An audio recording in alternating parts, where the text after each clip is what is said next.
Nastavíme si čtvrtý prst na tón H1. Ukážeme si přesně ten prstoklad. Začínáme čtvrtým prstem a vlastně po tom druhém prstu, když bychom se měli vrátit zpátky na ten třetí, tak tam místo něj posuneme takhle první. A tím se nám ta ruka celá posune vlastně o krok výš. Ještě jednou ukážu.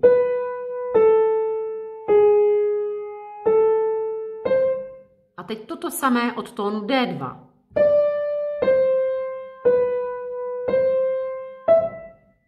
A to stejné od F2.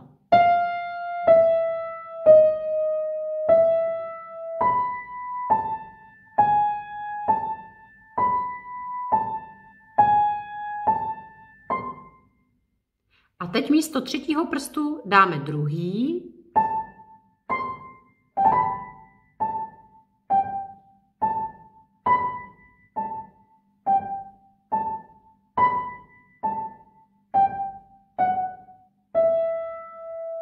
Všechny ty krátké tóny, které tam hraju a slyšíte opravdu hodně kratince, je takzvané staccato, kdy vlastně tu klávesu nedržíme dlouze, ale naopak odskočíme hodně krátce od klávesy směrem nahoru, jako když vás ta klávesa spálí a vy vlastně ucuknete. Takže staccato tam bude jak v pravé, tak v levé ruce. A levá ruka tam má dva kvintakordy A-mol a E-mol v tomto tvaru.